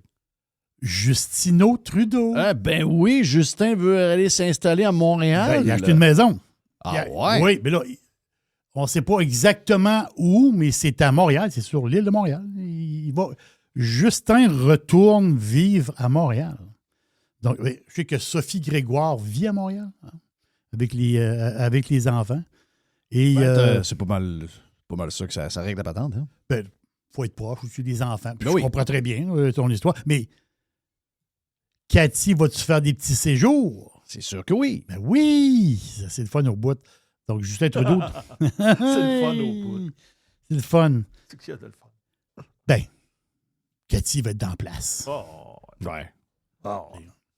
Et tu vas manger au restaurant, puis à la table à côté, c'est Justin avec Cathy. C'est le fun. C'est le fun. Moi, je dis qu'ils vont finir à 3 avec l'autre. là. Avec Sophie? Ouais. Arrête, franchement. Ben voyons. Voyons donc. C'est Justin. Comment ça, tu parlais des affaires de même? Mais c'est Justin. Voyons. Un trouble là, pour lui. Non, elle, je pense qu'elle a mal pris. Hein? Ah, je sais. Oui. Mais elle l'aime encore. T'as-tu pogné la patente? Oui, mais j'ai pogné une entrevue avec elle il n'y a pas longtemps. Ouais. Oui. Ça lui a donné un coup. Elle a eu un coup. Elle est seule. Tu Elle a eu un coup. sais, moi, elle est avec un genre de gars à Toronto. Là. Et Oui. ça n'a pas toffé, cette affaire-là. Donc Non. là, elle dit qu'elle passe Elle dit là, j'ai encore un Valentin à venir toute seule. Oui. C'est dur pour les femmes de 50 ans de. Oui, les femmes Elle de dit que c'est c'est dur. ça. Ouais. Elle est un peu expérimentale. Elle. Ouais, elle est un peu fleur bleue. Oh, oui. Ouais, puis elle a comme. Ben, Yupalai un peu. Yoga, puis tu sais. Oh, il y a Yupalai. Ben, oh. yoga, c'est correct. Là, mais c'est- Non, mais ce que je veux dire, c'est que tout ce qui entoure ça, là, tu sais, Oh, oui, c'est. les chandelles, Son mindset est. À chaque fois que j'entends une entrevue d'elle, je comprends rien. les capteurs d'oreilles. Oui. Elle avait une espèce de chute d'eau chez eux, je pense. Avec un Bouddha.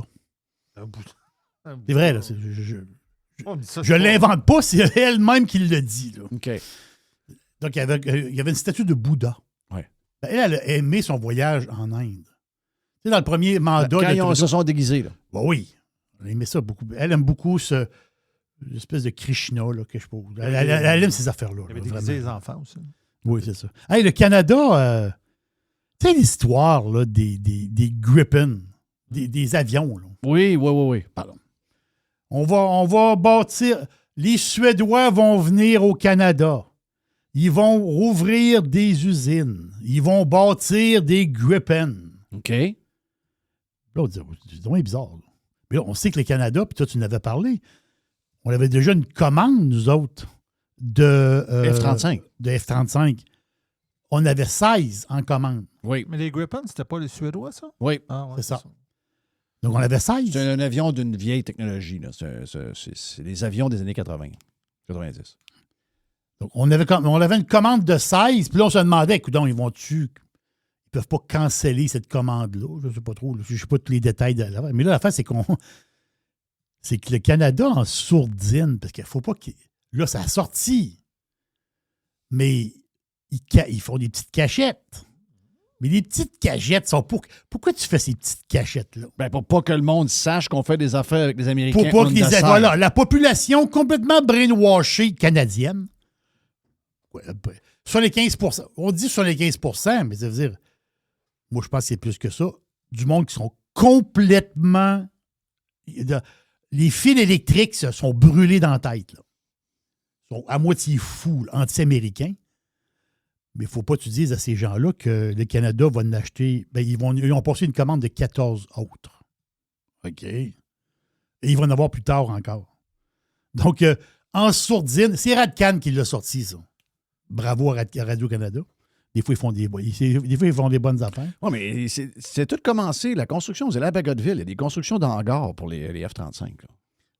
Là. C'est toute de la bullshit. C'est n'importe quoi. Là. Non, je sais, mais l'affaire, c'est que. Ici, tout ce qu'on vous raconte des médias, parce que les politiciens vous disent, c'est juste pour le contrôle du monde. Il n'y a rien de vrai là-dedans. Là. OK, ce qu'on nous dit dans les médias, c'est pas tout le Non, temps, rien c'est de pas tout vrai. le temps vrai, ça? Non. Ah. Il l'a dit, le gars du Washington Post ce matin. Le problème du journalisme, ce sont les journalistes. Et le problème des journalistes, c'est pas qu'ils vous mentent toujours quand ils vous écrivent quelque chose. C'est qu'ils vous mentent en n'écrivant pas quelque chose. C'est plus subtil un peu. En parlant de journalistes, j'ai pogné. À date, je l'avoue, à date, j'ai pas écouté beaucoup les Olympiques. Là. J'ai vu des bouts. Un peu de downhill. J'ai bien aimé le downhill. Puis je l'avais dit, moi, j'aime ça le downhill. Et on dire les filles. Après ça, les gars, je ne sais pas quand que ça va être. Après ça, tu sais, il y a toutes sortes d'affaires. Puis là, il y a eu. Puis il y avait une belle histoire. L'histoire, tu vu ça de Jake Paul avec sa fiancée? Non. Oui. J'ai vu que les deux frères s'étaient pas entendus sur Bugs Bunny. Non. Ah, et qui ont pas. Un a aimé ça, l'autre n'a pas aimé. Jake a vraiment trouvé ça mauvais, puis c'est une honte pour notre pays. OK. Et Logan a dit non, ça a été meilleur que je pensais. Finalement, c'était bon, c'était coloré. Donc, les deux frères sont quasiment venus à se taper sa gueule pour Bugs Bunny. Mais Jake, il est à Cortina, là. Ben, il est à Cortina. Il est en Italie, là. Et lui, il manque pas une course de patinage longue piste. Il patine dessus. Mais là, c'était les filles. Et elle qui a gagné, parce qu'il y a 3 compétitions. Il y a le 500 mètres, il y a le 1000 mètres, il y a le 1500 mètres où sa blonde va participer. C'est sa fiancée. Oh, ouais. C'est une Hollandaise. Oh! Une fille du Pays-Bas. Pour moi, c'est une Hollandaise. Arrêtez. Là. L'Hollande, c'est... Les Pays-Bas, c'est le nouveau mot, ça. Moi, j'aime pas ça. La Hollande, c'est des anciens royaumes. Dutch. Il était tellement vintage.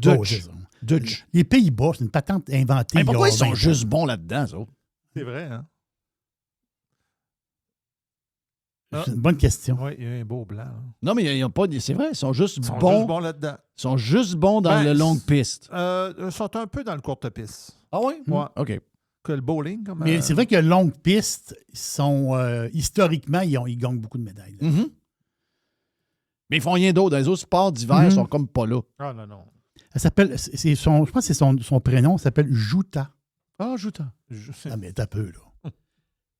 Voir Jake Paul pleurer, puis elle a gagné la médaille d'or. C'est bon. C'est bon. Ils sont amoureux, les deux, ensemble. C'est inimaginable. Ah, qui est romantique.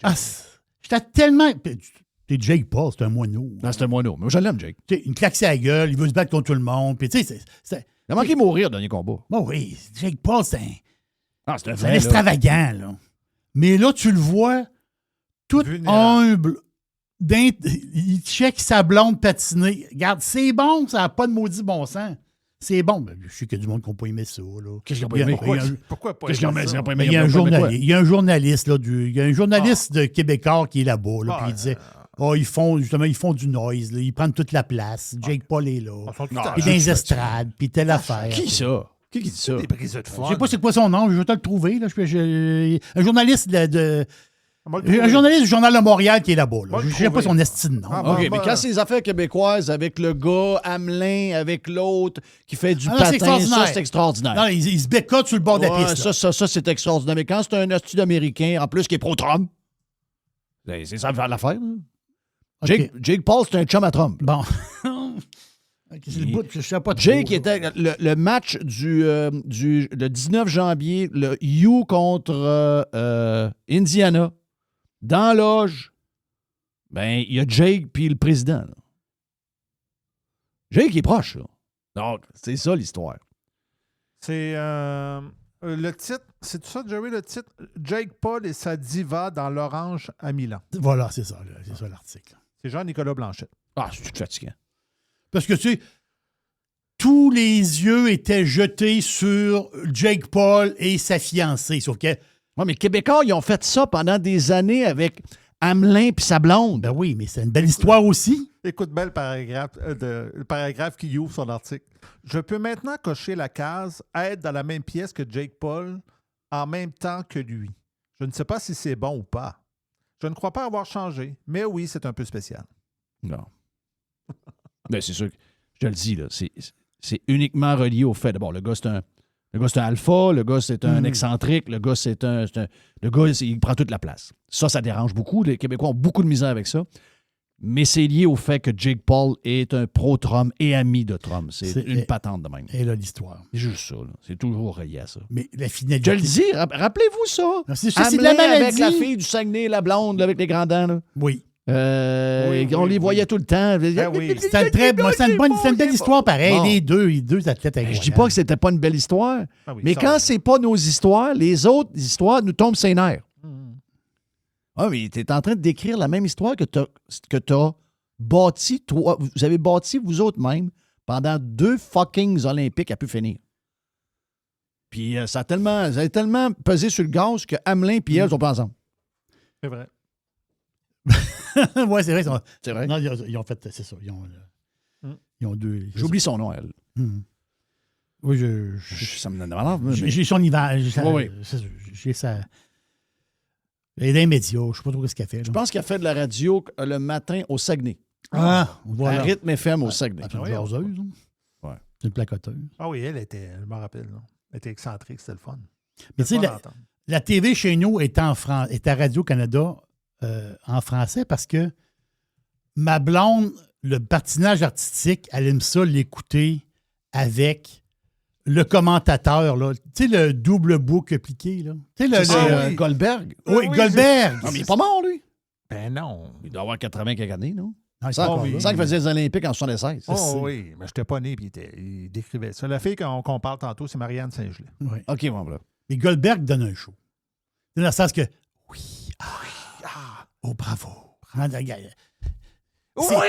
C'est incroyable. C'est comique, ça n'a pas de si de bon sens. Mais ça donne un show aussi, là, de la patente. Comme Denoncourt? Denoncourt, qu'est-ce qu'il y a? Non, je ne sais pas, moi, c'est quoi les noms? Dites-moi. Denoncourt. Oui. Ça a l'air que c'était pas bon, sa performance à la patente d'ouverture. Ah, j'ai écouté un petit bout. Il a été critiqué beaucoup. Ben, il a critiqué Maria Carey, non? Ben, il faut dire que Maria Carey. Bon. C'est un peu spécial. Ben, on se demande qu'est-ce qu'elle faisait là. C'est ça. C'est ça. Ben, c'est NBC qui met le camp. Il n'y a Oui. pas de NBC, il n'y a pas d'Olympique. Non, c'est ça. C'est ça, je pense que c'était le compromis à faire parce que c'est pas comme s'il manquait de chanteuses en Italie. Ben non, c'est ça. Mais là, vu que j'étais à Radio-Canada, à un moment donné, je suis taponné dans mes affaires, puis la TV, elle roulait tout seul. À un moment donné, avant d'aller me coucher, là, il y avait un reportage d'une journaliste de Radcan qui était sur place, là, en Italie, puis elle parlait de... Mais pas d'affaires de sport. Elle parlait de elle s'appelle Tamara Alteresco. Okay. C'est un beau nom. Jeff, la fille fait un reportage. Tamara Alteresco de Radio-Canada. Non, ça n'a pas de crise. Décroché, Calice. Non. Décroche. Non, arrêtez, là. Oui, mais qu'est-ce qu'elle a fait? Va prendre un café. Tu sais, ils ont du bon café en Italie. Ben oui. Va t'asseoir sur une terrasse, va prendre un café. Ben, t'es sur quoi? Va t'acheter... En Italie, ils font des pâtisseries, ça fait extraordinaire. Achète-toi la plus grosse crise de pâtisserie fourrée à crème fouettée. Prends-toi 3-4 cafés. Change-toi les idées. Qu'est-ce qu'il y a de quoi à parler? Là, elle rencontre des Américains là-bas, à Milano, Cortina. Milano, était Milan. Elle rencontre des Américains. Des Américains qui sont en vacances. Ils vont aux Olympiques. Ils ont payé. Puis elle là, c'est elle n'aura pas demandé des affaires sur Trump. Ben oui. Arrête. Ben oui. Son reportage était juste là-dessus. Les Américains là-bas sont gênés de porter le drapeau américain, mais ils le font pareil parce qu'ils le font pour les athlètes. Puis ils ne veulent pas représenter leur président. Le reportage est-ce que tu oublies juste que les Américains ont nommé... Trump, c'est un landslide, là. C'est arrivé il y a 1 an, là. C'est pas comme si le gars est au pouvoir depuis 20 ans puis qu'il n'y a pas eu d'élection depuis 19 ans, là. Ou 21 ans même. L'élection a eu lieu l'an passé. Là. Il a passé à la gratte. Là. Et, ben oui, moi, si tu viens me poser la question, je suis gêné de la CAQ, moi le dire. Je suis gêné de la CAQ. C'est quoi l'histoire? Là? J'ai pas voté pour eux autres. Si tu pognes des gens qui ont voté pour eux autres, ils vont dire, ben là, qu'est-ce-moi patience, toi? Elle ne mettra pas dans son reportage. C'est ça, un reportage politique à 100%. Un reportage, regarde, on peut l'endurer des fois. Là. Tu sais, des fois, tu dis, oh, je l'endure. Non, là, c'est plus endurable. Le reportage, il est insupportable. Là, c'est insupportable. Tu dis, ça va-tu finir? Allez-vous arrêter? Va prendre un café. Moi, je suis boss à Radcan, là. J'accale. Regarde, il y a un billet pour toi à 8 heures. Un billet d'avion, tu t'en viens. Viens t'incite. Ta maladie. Ramasse tes guenilles. Oui, ramasse tes guenilles. Ramasse tes guenilles, là, ça fait plus. Christophe, on t'envoie là-bas à Milan faire des reportages. Puis le reportage d'aujourd'hui, c'est ça que tu nous offres. Là. Non, ils ont embarque dans l'avion. Ils ont juste ça dans la tête. Ils ont juste ça dans la tête. Ils ont juste ça dans la tête. Ils n'ont pas d'autre chose. Tu sais, la maladie mentale, je comprends la maladie mentale. Je comprends Il faut ça. que Trump vienne faire des shows au Colisée, au Centre Vidéotron, au Centre Bell, à l'Arena des Maple Leafs, celui de Calgary, puis à BC. Tout ça en dedans de 2 semaines. Part à 5 heures le soir de Washington, bon, arrive à Québec. Il y a 22 000 personnes, il y a 80 000 personnes qui attendent dehors. Fais un show. Regarde, on va lui faire une crise de cœur de vrai. Là. Mais il faut que ça finisse. Il faut crever l'abcès. Faut crever l'abcès. Ah ouais, viens faire un show. On va leur montrer c'est quoi qui se passe. Non, parce que là, il faut régler l'abcès. Les autres sont là-dessus, all the way. Monac est en Italie, pendant les Olympiques. Ben oui, Enjoy! Il y a plein de sujets le fun que tu peux faire. Tu lâches ça. Arrête un peu. Arrête. Hey, juste à faire vite. Une médaille d'or olympique, il y a 6 grammes d'or dans une médaille. Hein. Là, l'or rendu à 5 000 piastres. T'as envie de la faire fondre, là. Ben, la médaille d'or, elle vaut 2 300 piastres. Parce que elle est plaquée or. Là. Mais il y a 2 300 piastres d'or puis il y a 1 300 piastres d'argent sur la médaille d'argent. Mais la médaille d'or, puis c'est des Olympiques à Paris, ça fait pas longtemps. La médaille d'or, elle valait 1050. Parce qu'ils ont une quantité d'or minimum à mettre sur la médaille pour de la vraie or. Là.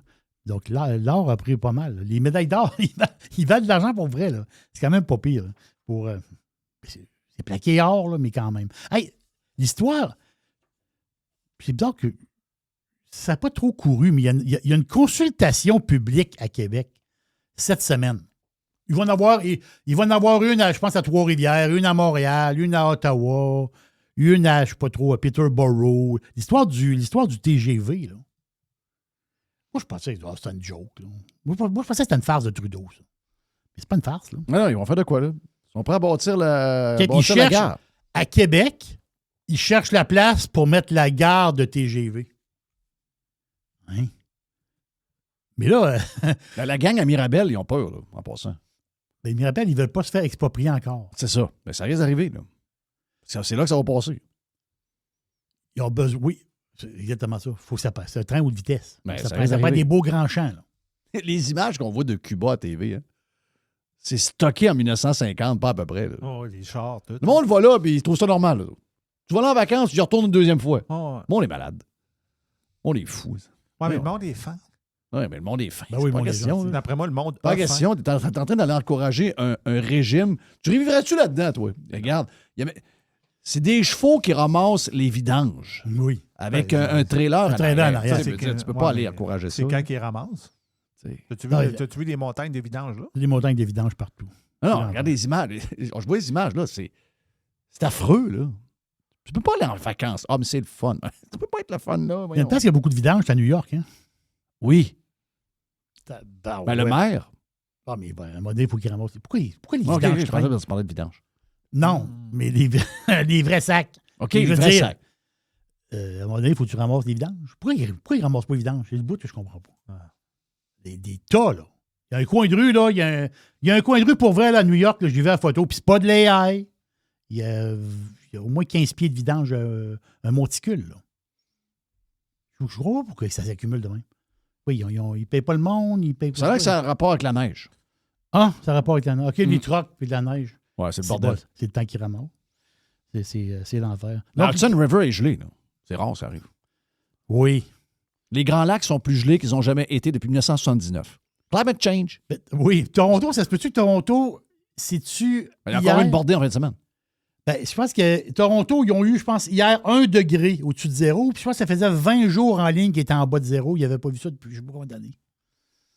Tu sais, la température. Là. Ouais. Ils ont vu genre de record de froid, de record en nombre de jours. J'ai vu ça passer là, d'une patente. Là.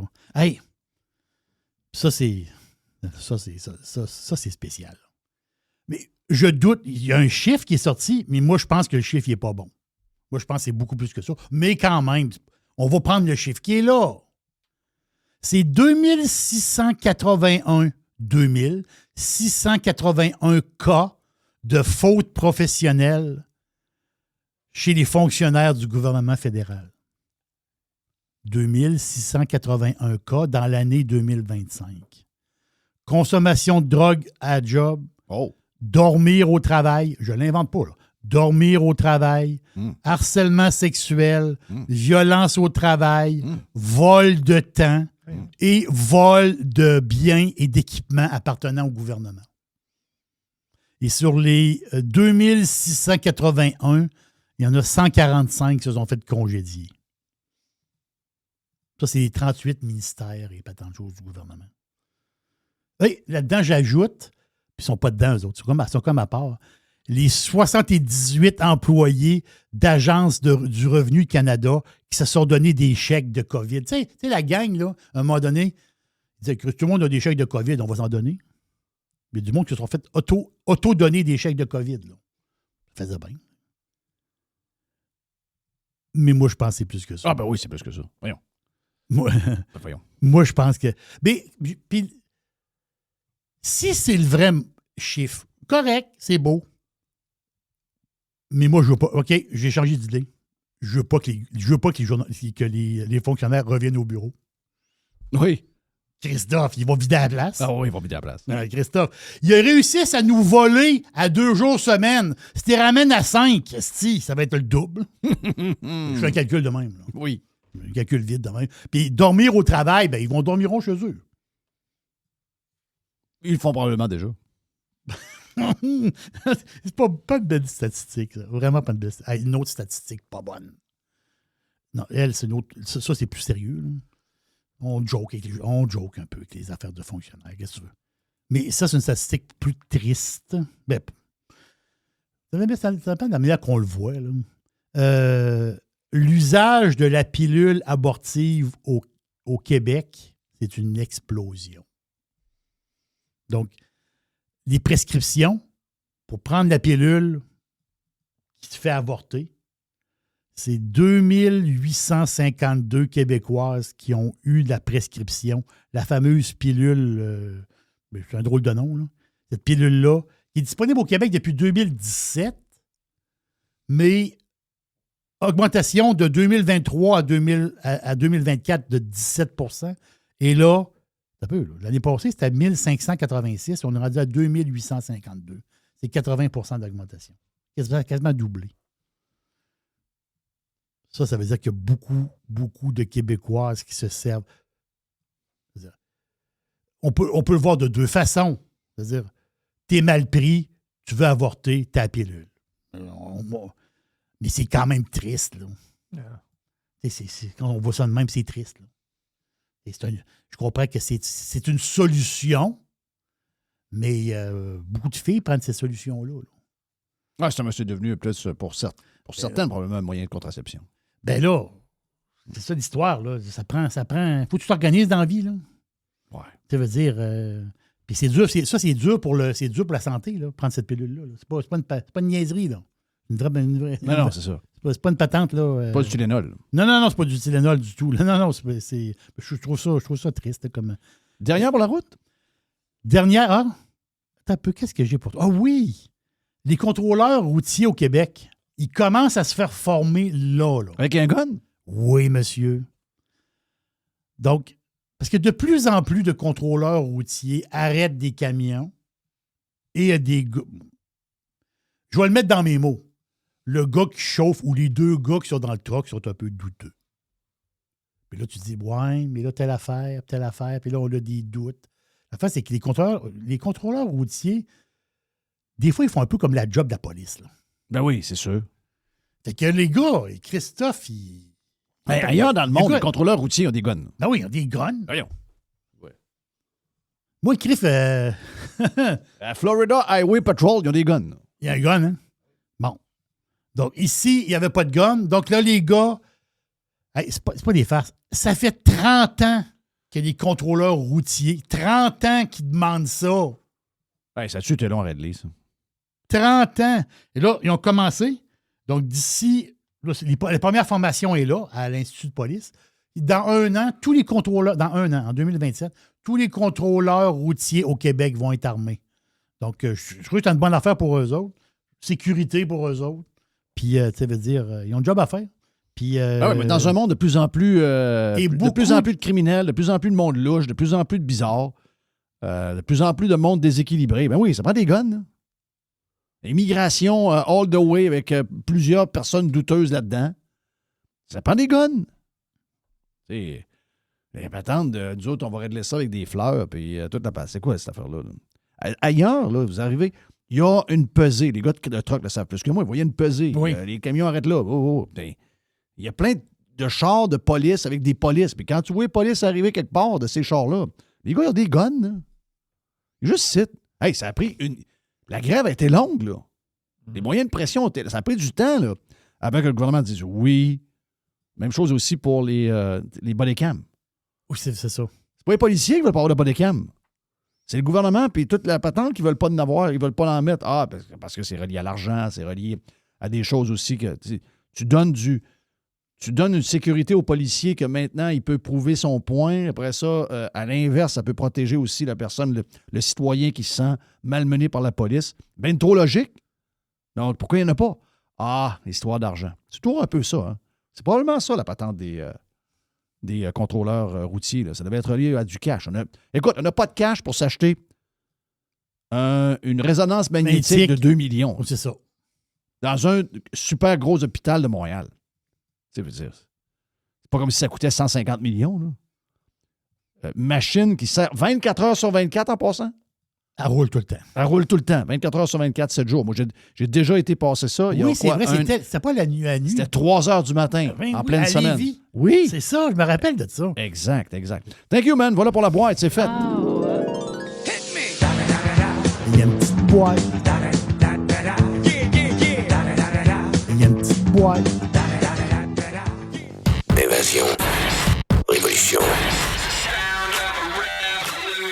Domination. Radio Pirate. Spread the word.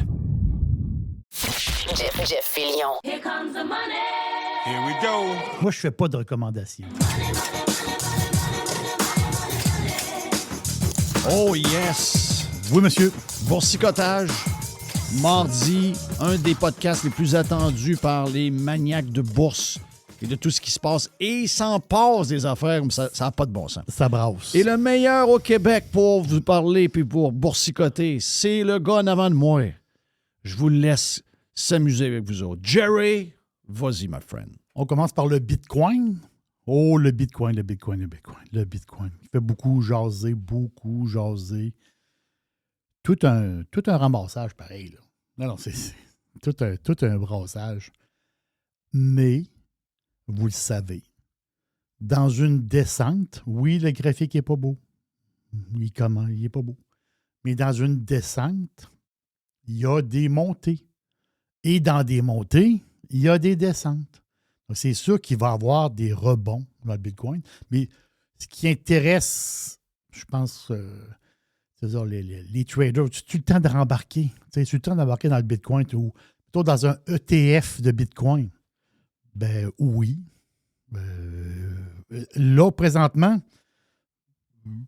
oui, même. Oui, je pourrais dire oui peut-être pour un petit rebond. Mais les fameux ETF de Bitcoin, ben justement au Canada, vous le connaissez, là, BTCC, donc Purpose ETF Bitcoin. C'est quoi? C'est 3 milliards d'assets, c'est comme de valeur. BTCX aussi. Donc, c'est 1,2 milliard, je pense, c'est Galaxy Bitcoin. Donc, ça, c'est des ETF, c'est des fonds négociés en bourse qui ont un gros montant de Bitcoin. Et quand le Bitcoin monte, ben ça va copier le pourcentage de hausse ou de descente du Bitcoin. Aux États-Unis, le plus populaire, le plus gros, je crois, c'est IBIT. IBIT. Donc, iShare Bitcoin Trust. C'est 64 milliards de valeur, si on peut dire, ce fonds-là. Il y en a un autre aussi, FBTC. Je pense que c'est 16 milliards de valeur. Fidélité, Wise Bitcoin Fund. Donc, est-ce que c'est le temps de mettre des sous? Puis, en réalité, il y a du monde qui achète du Bitcoin, il en achète, il accumule. Donc, ce qu'ils font, c'est qu'ils achètent, ils mettent dans le ETF, ils vont en acheter, puis 6 mois après, ils vont en racheter un petit peu. À la longue, ça te fait un prix moyen. Ils vont comme pour l'investissement à long terme. Pour le trader en tant que tel, on peut aller directement sur des plateformes de trading, avoir du Bitcoin, je vais dire du Bitcoin pur, en fin de compte. Mais est-ce que techniquement, présentement, c'est pas beau? Mais comme je vous dis, il va y avoir des rebonds. Il y a quelques rebonds. Là. Et c'est quoi le support? Le support majeur présentement, c'est dur à dire. Ça ressemble à peu près à 60 000 US. C'est à peu près ça le support majeur. Gros support. Après ça, 56 000. Après ça, 42 000. Vous voyez, ça descend. Là. Mais le support, le gros support semble être à peu près 60 000. À peu près. Donc, il est allé, à un moment donné, intraday, le Bitcoin est descendu pas mal bas et il s'est replacé un peu. Regarde, c'est pas ce qu'il y a de le plus beau, mais quelqu'un qui est, comment dire, swing trading, quelqu'un qui a accès à son téléphone, qui peut trader, bien, tu peux acheter justement un ETF. Il prend 5, 6, 7, 8 % de débarrasse. Merci, bonsoir. Il va pour le swing, 2-3 jours, une semaine. C'est sûr qu'il va y avoir des rebonds. Et dans ces rebonds-là, il y a de l'argent. Ça, c'est sûr qu'il y a de l'argent à faire là. Donc, puis l'or, non, je n'ai pas embarqué dans l'or encore. Mais ça s'en vient. Mon autre histoire, une histoire que j'aime beaucoup. Jennifer Gardner. Jennifer, l'actrice Jennifer Gardner, qui elle a eu 3 enfants avec Ben Affleck. Je crois qu'elle a eu 2 enfants avec un dénommé John Miller. Elle est encore avec ce gars-là, Miller. Miller, c'est un gars de AI puis c'est un gars de robotique. C'est lui, je pense, qui a parti des restaurants. Ça s'appelait Cali Burger. Tu vois, les restaurants avec les cuisiniers. Là, tu arrives là, c'est une machine qui fait ton burger là, de patente. Là. Il est là-dedans, lui, d'affaires de robotique. Puis, mais Jennifer, elle s'est partie quelque chose. Elle, il y a à peu près quoi? Il y a une dizaine d'années, ou à peu près. Elle s'est partie une entreprise de bouffe, de bouffe naturelle. Donc, basée sur la nutrition, santé pour les enfants. Donc, des bartendes, des snacks, d'une genre de... on voit ça souvent aussi pour les plus petits, un genre de type, vous savez, comme un genre de compote, là, une espèce de tube avec une compote, avec des produits naturels, donc un mélange de fruits, légumes. Donc, de la bouffe, de la bonne bouffe. C'est de la bonne bouffe. Je ne sais pas si elle est végétarienne, elle, mais elle est vraiment, elle, pour la bouffe, avec pas d'additifs, pas rien. Donc, elle a passé cette entreprise-là, puis ça roule bien, Et là, arrive le côté faut faire grandir cette business-là. Et pour faire grandir une business comme ça, bien, ça prend des sous. Et les sous, tu les prends où? Bien, soit tu tournes des films, ou soit que tu vas voir le monde à la bourse. Donc, c'est la compagnie qu'elle a fondée avec une de ses amies. Je pense qu'ils sont 4 dans l'entreprise, des boss. Là. Puis au début, elle était juste porte-parole, mais après ça, elle a embarqué elle-même dans le business. Le code, c'est OFRM à New York. Donc, Once Upon a Farm. OFRM New York. La compagnie est rentrée en bourse vendredi dernier. Et c'est toute une épopée parce que cette compagnie-là, oui, tu as la notoriété de l'actrice. Ça, c'est sûr. Puis c'est pas rien. Ils sont, sur un an, ils sont rendus à 225... D'aujourd'hui, puis on recule sur un an, ils sont rendus à 225 millions en vente. Donc, ils en vendent en crève des bartendes et des snacks. Là. Ils en vendent beaucoup. Mais ils veulent faire grandir encore plus la business. C'est très niché quand même comme business, mais tu as Jennifer Garner avec toi. Là, et partout. On la voit partout. Donc, beaucoup de notoriété. Puis ce que j'aime beaucoup de l'entreprise, bien, c'est 225 millions sur un an, mais c'est 40 % de hausse sur l'année précédente. Donc, il y a vraiment une explosion de vente qui va très, très, très bien. Est-ce que ça va continuer? On ne sait pas. Mais Jennifer est très impliquée là-dedans. Et aussi, eux autres, ils ont recruté un dénommé John Foraker. Foraker, je sais qu'il y a du monde qui connaît ce brand-là. Si vous avez des enfants, souvent, ce brand-là, vous allez le connaître. C'est ceux qui... Lui, il était en arrière de la marque Annie's. Annie's. Donc, Annie, c'est quoi? Annie, c'est... Les autres se sont fait connaître à l'époque, si on recule de 15 ans, peut-être même 20 ans, les fameux mac and cheese santé. Annie's, c'est partout. Aujourd'hui, avant ça, c'était une marque très, très nichée. Ça se vendait même juste dans des magasins de produits naturels. Mais aujourd'hui, Annie's, c'est dans les supermarchés, c'est partout. Donc, à la place de manger un genre de craft dinner louche, mais tu manges un craft dinner, je comprends, c'est pas l'affaire la meilleure, mais le craft dinner plus santé. Comprenez-vous un peu patente. Donc, Annie's a fait sa marque là-dedans. Et lui, Foraker, il était en arrière de Annie's. Donc, il était dans cette entreprise-là. Annie's qui a été rachetée par General Mills. Je vous raconte l'histoire plus tard. C'est juste dire que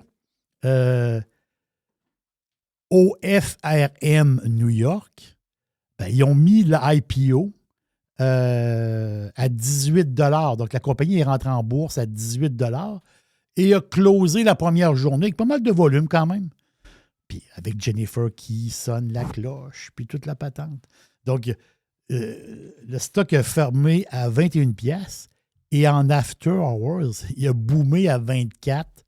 Et hier, justement, il rôdait dans le 24 pièces. Donc, du point de vue IPO, c'est un succès, là.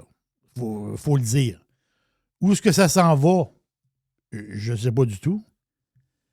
Mais j'ai une petite idée, moi. Qu'est-ce que tu veux? Vieux boursicoteur. Vieux boursicoteur avec de la mémoire. Parce que j'ai de la mémoire. Pas sur tout. Mais sur le boursicotage, j'ai beaucoup de mémoire. Et moi, je me souviens de toute l'épopée de Annie's. Parce qu'Annie's, eux autres, sont rentrés en bourse en 2012. Un super bon produit, oui, niché, mais bon produit et qui sont rentrés sur les tablettes des supermarchés réguliers. On est sorti des magasins spécialisés. Dans les supermarchés, il y a du Annie's partout. Partout. En Amérique du Nord, à grandeur. Et qu'est-ce qui s'est passé? IPO en 2012 à 19 piastres de Annie's. Et en 2014, 2 ans plus tard, Annie's s'est fait acheter par General Mills. Bang! Ils ont payé 46 piastres l'action au comptant. Donc, c'était un beau 2 ans pour les actionnaires d'Annie's. Ceux qui ont cru à la compagnie en 2012, puis mettons qu'ils sont restés dedans, ils ont acheté et ils ont fait dodo. Achète dodo. Bien, ils se sont fait acheter pour plus que le double. 2 ans plus tard. Et là, je vais faire mon bourse. Je vais inventer une histoire. Moi, je pense qu'ils veulent faire la même affaire avec Once Upon a Farm. J'en suis convaincu. C'est dur de partir une entreprise de zéro. Ils l'ont fait pour monter ça à 225 millions de chiffre d'affaires. On s'entend-tu que c'est très niché? Là? Tu veux dire, ces produits-là, oui, supermarché. Moi, je dis ce qu'ils veulent, c'est de grandir, de placer le stock qui soit dans les supermarchés et faire un genre de Annie's 2. Pourtant, Foraker, il l'a fait avec le premier. Pourquoi il ne ferait pas que le deuxième? Moi, je pense que c'est sûr que ça, c'est le genre de stock, c'est vraiment un buy and hold. Ça, c'est, t'achètes ça, puis tu l'oublies. Tu n'essaies pas de détrader ça. T'en fous. T'achètes ça, c'est de dos. Moi, je vous dis que c'est une prédiction que je fais. Une prédiction. Je peux me tromper. C'est du boursicotage. Moi, je vous dis que dans 2 ans, 3 ans, ce brand-là, s'il réussit à prendre sa place où ce qu'il faut, il y a une grosse multinationale du style de General Mills qui vont mettre la main dessus pour eux autres, c'est pas beaucoup d'argent, là, mais pour l'actionnaire qui a payé peut-être 22, 23, 24 piastres, je ne sais pas trop, ben, si tu te fais acheter, ben, quand tu te fais acheter, souvent, tu as un genre de 30% de bonus, si on peut se dire, quand une compagnie se fait acheter en bourse, c'est à peu près pour que les actionnaires disent oui, il y a sûrement un bonus intéressant. Donc, OFRM, c'est de la spéculation là, que je vous fais, là. Mais je pense que ça va arriver. Bon, qu'est-ce que tu veux? Des fois, je m'imagine beaucoup, beaucoup de choses. Un stock, rien de spectaculaire. Ça, c'est pas spectaculaire. Mais le trend, la tendance est bonne. OK? La tendance est bonne. Le nom de la compagnie, ça s'appelle Master Brand. On dirait Mastermind. T'sais, Master Brand. MBC à New York. Oui, j'aime beaucoup les compagnies américaines. J'aime beaucoup la bourse américaine. Je boursicote un peu sur la bourse canadienne. Mais le stock intéressant, c'est sa bourse américaine. Oui, canadienne, parce qu'il y a des penny stocks intéressants devant la même. Et moi, mon style, c'est pas acheter de Banque Royale. J'en ai de la Banque Royale dans un fonds quelque part, mais moi, c'est pas là-dessus. Moi, je boursicote. Là. Je suis pas dans ce mood-là du tout, mais je cherche les winners. C'est ça que je cherche. Donc, MBC New York, Master Brand, c'est qui ça? C'est quoi ça? Puis, sans doute, sont basés en Ohio. Et c'est, même si sont étendus un peu partout aux États-Unis, c'est le plus grand, je crois que c'est le plus grand fabricant d'armoires aux États-Unis. Des armoires, carrément. Tu basic, ça? Et à la grosseur de la compagnie, c'est énorme. C'est une énorme compagnie. Donc, il y a d'autres qui font de l'entrée de gamme. Excusez-moi. Ils font de l'entrée de gamme jusqu'au haut de gamme. Donc, ils font 3 classes. Donc, ils peuvent vendre à tout le monde. Ils ont de tout. Là. Vraiment là, de A à Z. Et c'est pas rien. Là. Ça veut dire quoi? C'est 2,8 milliards. Ils vendent pour 2,8 milliards d'armoires. Vous voyez un peu la patente, là. Et au net, ils dégagent du profit, une compagnie profitable. Donc, à peu près une centaine de millions, à peu près bénéfices nets. C'est pas rien. Mais la face, c'est que je me demande, quand je vais leur regarder le stock, parce que c'est du point de vue graphique. Tu sais, moi, il me sort des graphiques, j'analyse un peu la compagnie, j'en connais le graphique, puis le graphique est intéressant. Le graphique est intéressant parce que il y a une augmentation de volume. Donc, ça, j'aime ça. Donc, vendredi passé, il y a eu du volume, il y a eu 2,5 millions de volume. Le volume moyen, d'habitude, c'est 1,5 million. Donc, il y a eu 1 million de volume de plus sur le stock d'armoire. C'est vraiment bizarre, ça. Mais c'est pas pour rien. Là. Donc, il y a une genre d'accumulation. Ce qu'on sent, c'est qu'il y a une accumulation sur le stock. C'est ça qu'on sent. Et je suis allé fouiller un peu. Il y a un petit gap de cachet. Un gap, c'est quoi? Un gap, c'est il y a une ouverture dans le graphique. Donc, cette petite ouverture-là, on peut avoir un gap up ou un gap down. Donc, la petite ouverture dans le graphique fait que ceux qui sont dans la doctrine de l'analyse technique disent, comme un adage, qu'un gap, un jour ou l'autre, va se fermer. On ne sait pas quand, il n'y a pas de date, mais un jour ou l'autre, un gap se ferme. Ça peut prendre 1 mois, ça peut prendre 1 an, ça peut prendre 10 ans. Il va se fermer un jour. Et il y a un gap d'ouvert. C'est un petit gap qui est ouvert depuis le mois de février. Hein? Bien, février 2025. Donc, ça fait 1 an que le gap est ouvert à 16,5. C'est un petit gap caché que moi, j'ai découvert. Donc, ce petit gap-là, on dirait que le stock va aller le fermer. Je dis ça de même. Là. Donc, ça, c'est un stock qui est à watcher. Mais l'affaire aussi, c'est que cette compagnie-là, Master Brand, eux autres, ils ont fait une genre de fusion, eux autres, l'année passée, avec American Woodmarks. Donc, 2 grosses compagnies d'armoires, de cabinets, de cuisine, tu sais, les cabinets pour la chambre de bain, puis tout ça. Là. Ces deux grosses entreprises-là, parce que American Woodmark, c'est très, très gros. Ils ont 8 marques. C'est énorme. Et cette fusion-là, qui en fait un géant américain, il faut le dire, c'est énorme. Et cette fusion-là est comme watchée par la FTC, la Commission fédérale du commerce. Ils ne veulent pas qu'il y ait de monopoly. Ils ne veulent pas qu'il y ait... Mais là, ce qu'on entend entre les branches, okay, c'est que le deal, il va passer. C'est-à-dire, c'est ce qu'on sent dans la patente, là. Mais ce n'est pas officialisé encore. Ce n'est pas 100% officialisé. Mais quand ça va l'être, ben, je m'excuse, mais cette entreprise-là va être énorme. Là. ça va être énorme. Là. Fait que on dirait qu'en ce moment, comme je vous dis, on dirait qu'il y a une accumulation sur le stock.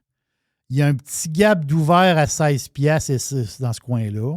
Et ce qui est bizarre, c'est que les analystes, si on regarde un peu les analystes s'attendent au prochain trimestre. Bien, les résultats financiers sont bientôt. Ils s'attendent à une espèce de baisse. Ils s'attendent à une baisse. Ils ne s'attendent pas à grand-chose. Mais là, un peu. Là. Les analystes s'attendent à une baisse. Mais pourquoi le stock monte? Pourquoi le stock est une tendance haussière? Ça me chicote, moi, ça. Ça m'énerve. Moi, je pense qu'il y a une accumulation. Moi, je pense que peut-être que les nouvelles vont être meilleures et qu'ils vont avoir le hockey officiel de la FTC. Donc, je répète le code MBC à New York, Master Brand. Je sais que c'est pas sexy, là. C'est pas de la techno. Les earnings, ben, les résultats financiers sont sur le close aujourd'hui. Il bouillonne quelque chose là-dedans. Et on attend les earnings. Ils vont sortir, on va se faire une tête par la suite, mais c'est un stock qui peut avoir une croissance. Si on regarde le graphique, ça regarde pour ça, c'est assez, on peut dire que c'est assez intéressant. Thank you, Jerry. Yes, sir. Toujours un plaisir. Toujours un plaisir. Un hit assuré, les gens adorent. C'est pas une chronique, c'est pas de l'économie, c'est du boursicotage. C'est du boursicotage. Du pur boursicotage. Mais les gens sont contents. Hey, on a plus de boursicotage qu'avant, plus de temps. Le Jerry a son temps, lui, c'est le fun. On l'a fait parce que vous étiez là en demande pour le boursicotage. Donc, c'est fait. Thank you. Prochain rendez-vous la semaine prochaine.